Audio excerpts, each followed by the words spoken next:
నమస్తే భాస్కరం గారు. నమస్తే. రండి కూర్చోండి. కార్తీక్, నిన్ను ప్రశ్న అడగనా? అడగండి. మోడర్న్ లైఫ్లో మనకు అన్నిటికన్నా ఇంపార్టెంట్ అయింది ఏమిటయ్యా? మనీ. ఎలా? మనం కంఫర్టబుల్గా బతకాలన్నా, ఫ్యూచర్ ప్లాన్స్ వేసుకోవాలన్నా అంత ఎందుకండి, రిలేషన్షిప్స్ కూడా మనీతోనే లింక్డ్. You are right. కానీ ఒక్కోసారి బళ్ళు ఓడలు అవుతాయి, ఓడలు బళ్ళు అవుతాయి. ఏమీ చెప్పలేమయ్యా, మన చేతిలో ఏమీ లేదు. ఏమైందండి? మీరేమైనా ఫైనాన్షియల్ క్రైసిస్లో ఉన్నారా? చీచీ, నాకేం కాలేదయ్యా. మన లక్ష్మీపతికే. ఆయనకేమైందండి? ఆయనకేం కాలేదు. ఆయనతో ఉంటే మనకవుతుంది. ఉన్న ఆస్తి అంతా కోర్టు గొడవల్లో పోయిందయ్యా. వాడు మాత్రం ఈ విషయం ఇంట్లో చెప్పకుండా అప్పులు చేసి బతికేస్తున్నాడు. ఉన్న కాస్త డబ్బు ఇదిగో ఈ ఇంటి మీద ఖర్చు పెట్టాడు. నిజంగానా? నా మీద ఒట్టయ్యా బాబు. అందుకే ఈ మధ్య వాడితో నేను కలిసి తిరగటంలా. అవసరమైతే తప్ప మాట్లాడలేదు కూడా. ఏదో ఒక రోజు పొద్దున్నే వచ్చి ఓ 10 లక్షలు అప్పు అడిగాడు అనుకో, ఫ్రెండ్షిప్లో కాదనలేం కదా. ఇదంతా నీకు తెలీదు, అందుకే ఏదో జాగ్రత్తగా ఉంటామని చెప్తున్నాను.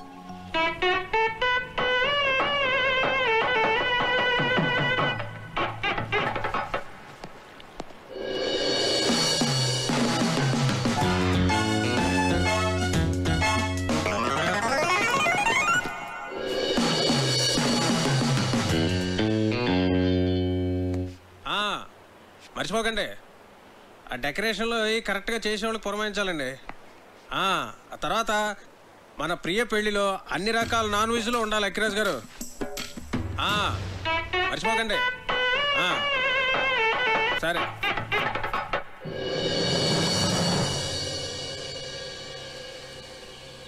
కార్తిక్ విషయం నాన్న మీ ఎవరితోనూ మాట్లాడలేదా? అదే మాకు అర్థం కావడం లేదు. ఏం జరిగినట్టే చాలా నార్మల్గా బిహేవ్ చేస్తున్నారు బావగారు. ఏం మాట్లాడినా ప్రియా పెళ్లి విషయం మాత్రం మాట్లాడుతున్నారే కానీ కార్తీక్ విషయం మాత్రం ఎత్తడం లేదే. అంటే నాన్న ఏదో ప్లాన్ చేస్తున్నారు. మొన్న కొలెస్ట్రాల్ టెస్ట్ దగ్గర సేవ్ అయ్యాడు కానీ ముందు కార్తీక్ని ఇక్కడి నుంచి పంపించేవే.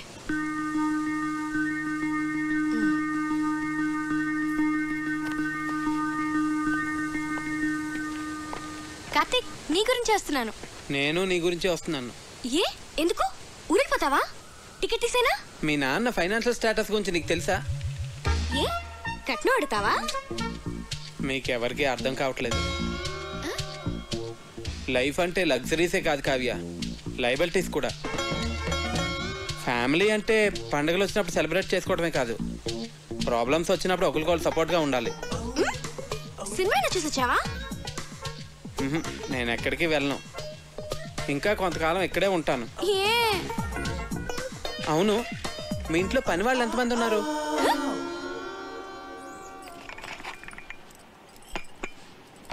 అయ్యగారు. ఏంటి అయ్యగారు, మీరు బాగున్నప్పుడు నేను జీతం తీసుకుంటానండి. ఆయన దుబాయ్లో బాగానే సంపాదిస్తున్నారు, నాకేం పర్లా, నేను బాగానే ఉన్నానండి.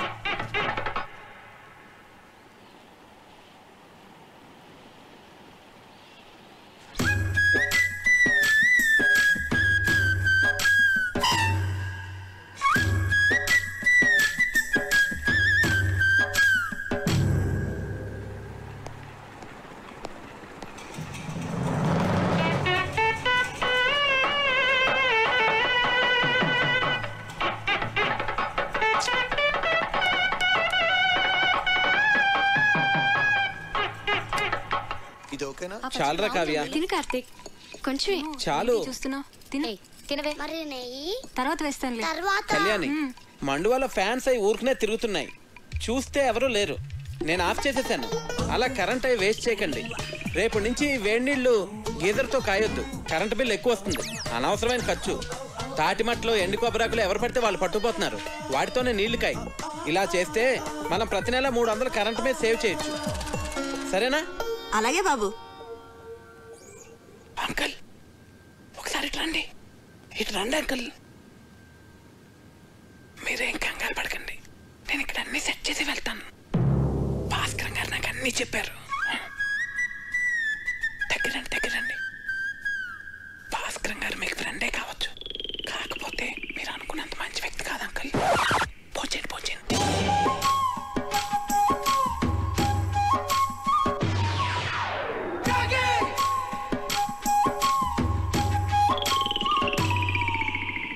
చెప్పారో వాడికి? రేయ్, నువ్వు కంగారు పడకు, నన్ను కంగారు పెట్టుకో.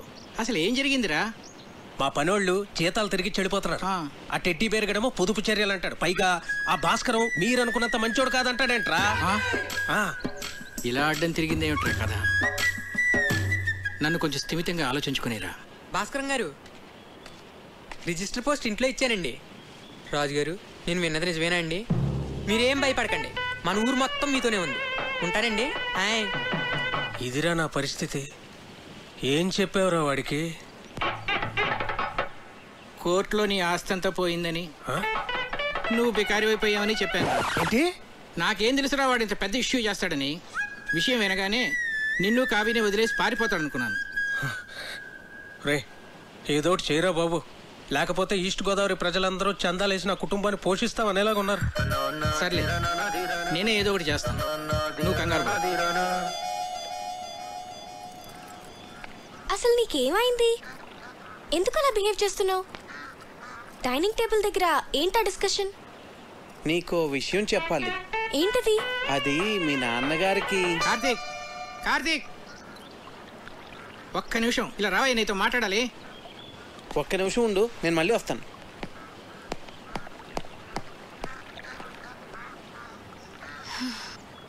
నీకు గుడ్ న్యూస్ అయ్యా, లక్ష్మీపతి గారి ఆస్తంతా తిరిగి వచ్చేసింది. అదేంటండి, కోర్టులో పోయిందన్నారుగా? హైకోర్టులో నెగ్గాడయ్యా. జడ్జి గారు స్వయంగా ఫోన్ చేసి నాకు చెప్పారు. నా మీద ఒట్టయ్యా బాబు. ఎక్కడికి వెళ్తున్నావు? వెళ్ళి అందరికీ చెప్దాం. అసలు ఆస్తి పోయిన విషయమే ఎవరికి తెలియదు నాన్న. నువ్వు ఎవరికి చెప్పనక్కర్లేదు, కామ్గా ఉండు. మా బుజ్జి తండ్రి కదా.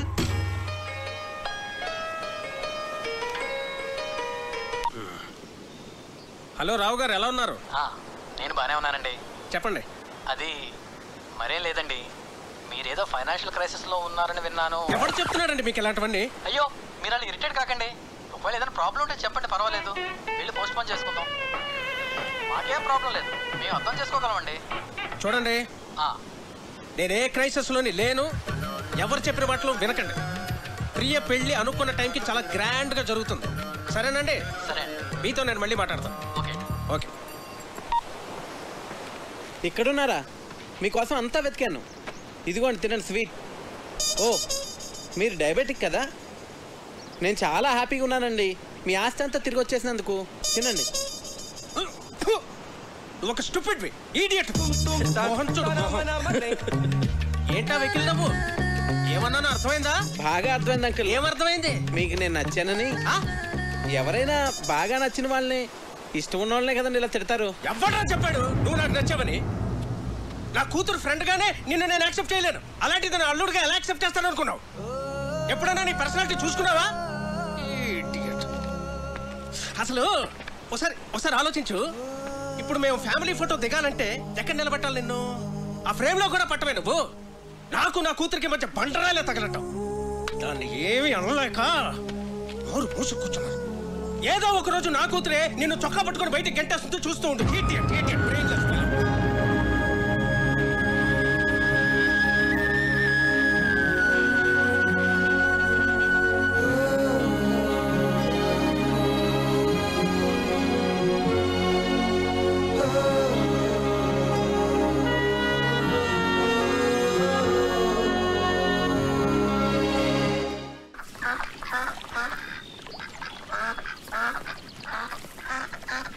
ఏంటి, మొత్తం ఊరంతా తిరిగేసి వచ్చావా?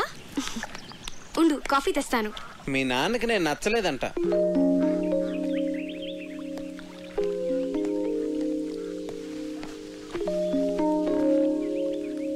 ఇందులో సర్ప్రైజ్ ఏముంది కార్తీక్? అందరికీ తెలిసిన విషయమే కదా. అడ్డమైన తిట్లు తిట్టాడు తెలుసా? నేను చాలా హర్ట్ అయ్యాను. చిన్ను,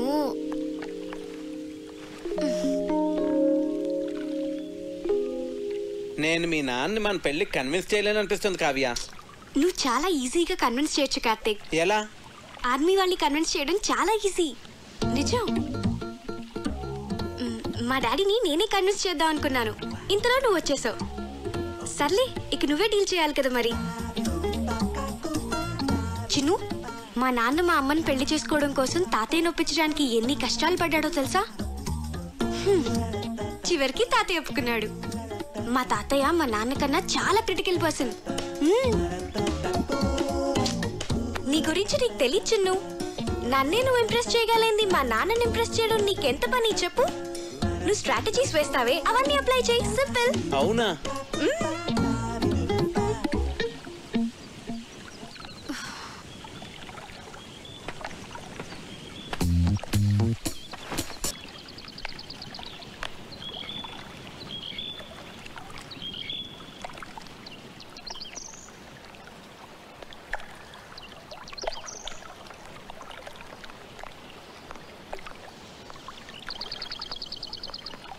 నాన్న, నేను మీకు టెన్షన్ క్రియేట్ చేస్తున్నానా?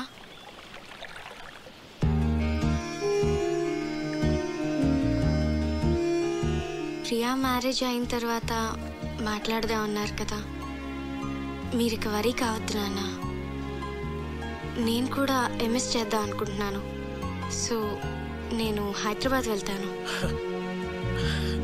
Very good, వెళ్ళరారా.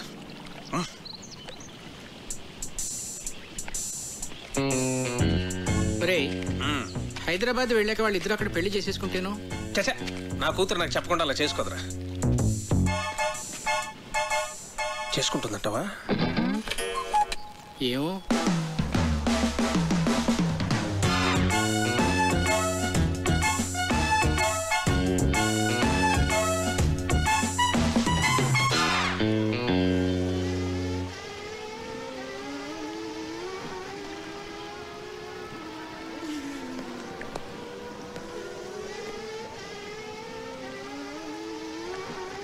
Karthik. Hello uncle, చెప్పండి. ఫ్రీగా ఉన్నావా? ఫిషింగ్కి వెళ్తున్నాను, వస్తావా? వస్తాను అంకుల్. కమాన్.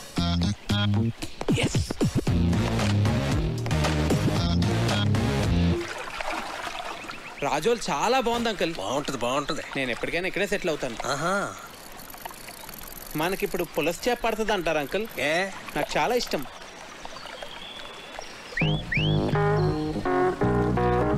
కార్తీక్, నీకు గర్ల్ ఫ్రెండ్స్ ఉన్నారా? లేరండి. కర్మ. అంటే కావ్య నిన్ను నో అందనుకో, ఇంకొక ఆప్షన్ ఉండాలి కదా నీకు. తను ఎందుకంటుంది? అందనుకో, మనసు మారి ఏమో చెప్పలేం కదా. అందంకుల్, ప్రేమ అంటే నమ్మకం కదండి.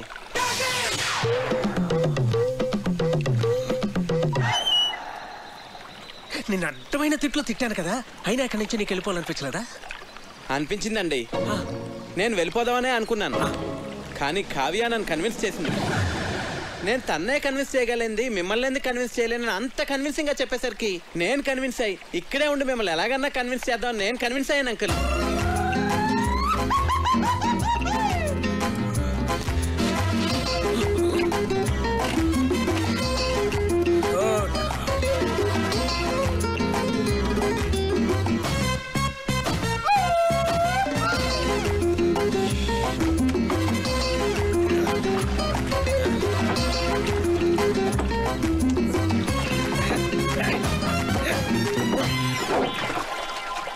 అయ్యో పడిపోయింది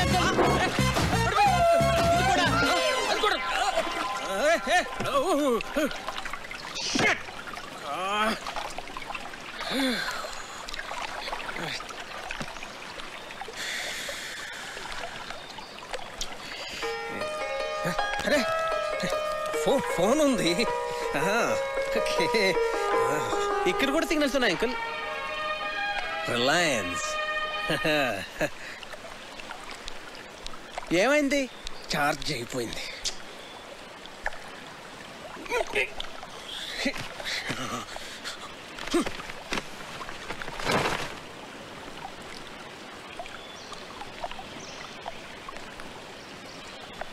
ఒకసారి ఆ గొడుగిట్ ఇవ్వండి.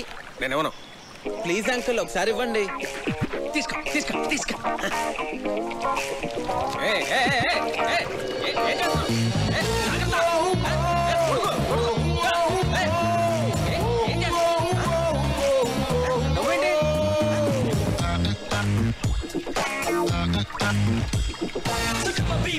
ఏం కంగారు పడకండి అంకుల్, గొడుగుని తెరచేపలా వాడుతున్నాను అంతే.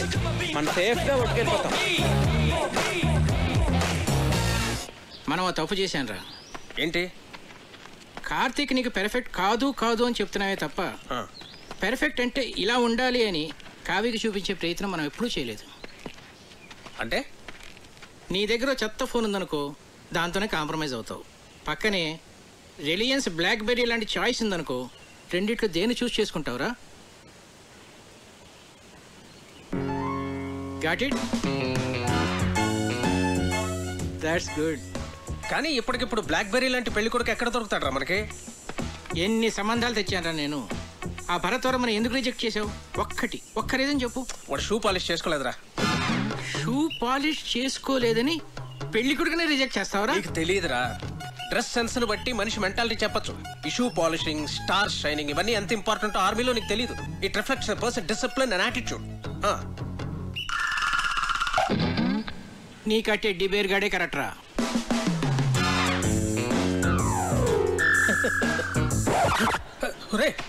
బోట్లోంచి బయటకు వచ్చినప్పుడు మీ నాన్న నాకు చేయి అందించాడు తెలుసా?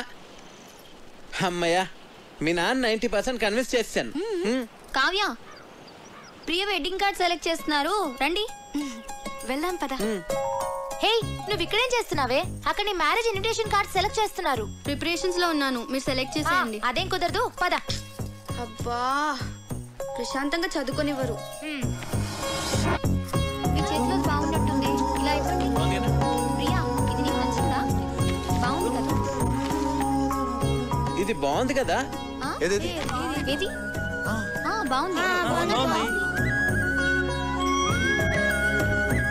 చాలా బాగుంది. విమల్ గారు, ఈ కార్డ్ ఓకేనండి? సరే సార్. ఈ కార్డ్ చాలా బాగుంది. ఇది కార్తిక్ గారు సెలెక్ట్ చేశారండి. మిమ్మల్ని 4గా చూపించమన్నాను, అన్ని ఎందుకు చూపించారు? This is selected, final. Bunty, ఏంటి? వావ్, బాగుంది. అమ్మో, పసిలంకులు వచ్చేస్తున్నారు. ఎందుకంత భయం? అన్ని కష్టమైన పజిల్స్ అందరినీ ఫూల్స్ చేస్తారు. అంత కష్టమైన పజిల్సా? అవును కార్తిక్, మొన్న ఏంట్రా అడిగారు? ఒక కుర్రవాడేమో యువరాణిని సేవ్ చేస్తాడు, ఇంకో కుర్రవాడేమో రాజుగారిని సేవ్ చేస్తాడు. ఇప్పుడు ఆ యువరాణి ఇద్దరిలో ఎవరిని చేసుకోవాలి? ఆబ్వియస్లీ తనను సేవ్ చేసిన వాడినే పెళ్లి చేసుకుంటుంది. మరి రాజుని కాపాడినవాడు? అర్ధరాజ్యం ఇస్తే సరిపోతుంది.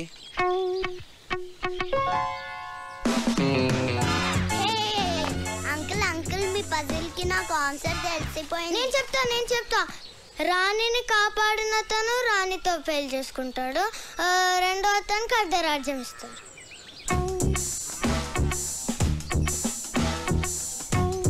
అంకుల్, కార్తీక్ చెప్పిందే కరెక్ట్ ఆన్సర్, అందుకనే మేము గెలిచాం. అయితే ఈ ప్రశ్నకు సమాధానం చెప్పవాయి. నీలాంటి లావుపాటి యువకుణ్ణి ఓ రాకుమార్తె ప్రేమించింది. ఆ అమ్మాయి తండ్రి వాడికో పరీక్ష పెట్టాడు. ఒక గదిలో సింహాన్ని, ఇంకో గదిలో రాకుమార్తెని ఉంచాడు. గది ముందు 2 ద్వారపాలకులు కూడా ఉన్నారు. వాళ్ళిద్దరిలో కేవలం ఒకే ఒక ప్రశ్న వేసి ఆ రాకుమార్తె ఏ గదిలో ఉందో కనుక్కోవాలి. చెప్పు. సరే, నేను మిమ్మల్ని ఒక క్వశ్చన్ అడుగుతాను, దానికి మీరు సమాధానం చెప్తే మేము మీకు సమాధానం చెప్తాం. అడగవాయ్. 2 కాళ్ళతో చెట్లెక్కి 3 కాళ్ళతో చెట్లు దిగే జీవి ఏది? అది రెప్టైలా, బర్డా, యానిమలా? కాస్త క్లియర్గా చెప్పు. మీకు తెలీదా? నాకెందుకు తెలీదు? మా ఆవిడ గుడికి వెళ్ళింది, వెళ్ళి తీసుకురావాలి. తిరిగి వచ్చిన తర్వాత చెప్తాను. అంకుల్, ఆన్సర్ చెప్పేసి మా ఆవిడ ఇప్పటికే 4 సార్లు ఫోన్ చేసింది. మరి ఈవినింగ్ కాల్ చేసి చెప్పండి అంకుల్. అలాగే. ఓడిపోయారు.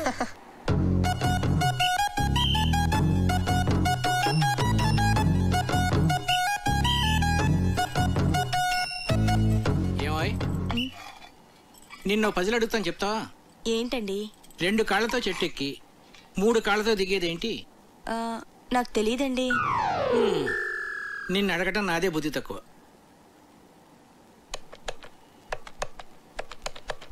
ఒరే విశ్వనాథన్, నేను రా.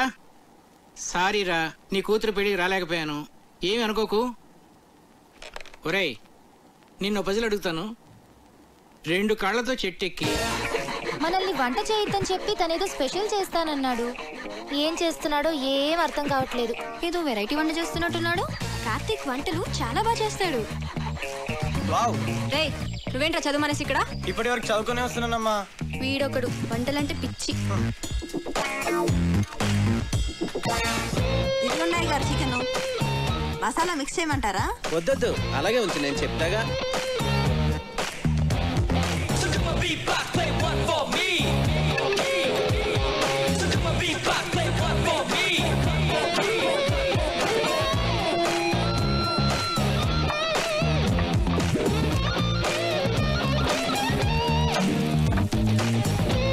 ఏంటది అలా నల్లగా తయారైంది?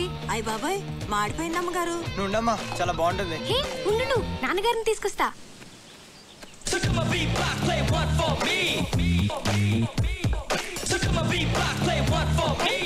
ఏంటిది చూడటానికి చాలా బాగుంది. ఏమంటారంటావు దీన్ని? బొంగులో చికెన్. అంటే వెదురు బొంగులో తయారు చేస్తాం కదా, అందుకే దీన్ని బొంగులో చికెన్ అంటారు. అమ్మాయి గారు బొంగులో చికెన్ చాలా బాగుంది కదండి. మనం కూడా ఇలాంటి వెరైటీ ఎప్పుడైనా ట్రై చేసి ఉండాల్సిందే. వస్తున్నా. రండి. ఏంటి? చికెన్. బాబు గారు తీసుకోండి. మీరు తీసుకోండి. తిన్నావా? బాగుంది, చాలా బాగుంది. ఇలాంటి వెరైటీ ఇప్పుడు ట్రై చేయలేదా? నువ్వే చేసావా? నేను కాదు, కార్తీక్ చేశాడు. దీన్ని బొంగులో చికెన్ అంటారు అంకుల్. కార్తీక్ గారు మీరు తీసుకోండి. నేను తర్వాత తింటానులే, ముందు అందరికీ పెట్టు. నువ్వు తీసుకో. భాస్కరం చెప్పరా. రేయ్, నీ ప్రాబ్లమ్స్ అన్నీ సాల్వ్ రా. నేను భరతవర్మని తీసుకొస్తున్నా. వాడికి కార్తిక్ గురించి నేనేమి చెప్పలేదు, నువ్వు కామ్గా ఉండు. అంతా నేను సెట్ చేస్తున్నాగా, నువ్వు వచ్చి రిసీవ్ చేసుకో చాలు. నేను ఇప్పుడే వస్తున్నా.